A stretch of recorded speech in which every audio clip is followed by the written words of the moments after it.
சக்கரவள்ளி கிழங்குல இனிப்பு செஞ்சது போல் இப்போ காரம் செய்கிறோம். சக்கரவள்ளி கிழங்கு அதே மாதிரி வேக வச்சு தோலை உரித்து மசிச்சு வச்சுருக்கேன். அதுக்கு வந்து 1 கப்பு அரிசி மாவு, அதுக்கு கோதுமை மாவு போட்டுக்கிட்டேன். இதுக்கு அரிசி மாவு,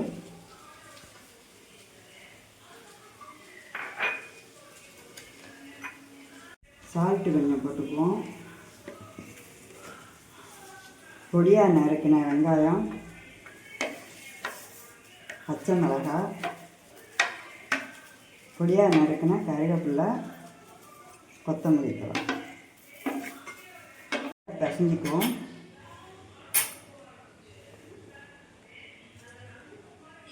தண்ணியை தெளித்து மாவை நல்லா சப்பாத்தி மாவு பத்துக்கு ஊற்றிக்குவோம். மாவை நல்லா பிசைஞ்சு வச்சுருக்கோம். ஒரு வாழை இலையில் எண்ணெய் தடவி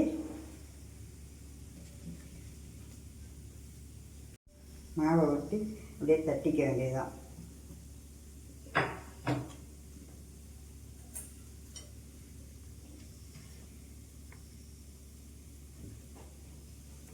எண்ணெய் நல்லா காஞ்சிடுச்சு. நான் இலையில தட்டி விட்டு போடுறேன். பாருங்க கோல்டன் கலரில் வந்துடுச்சு. இப்போ எடுத்துருவோம்.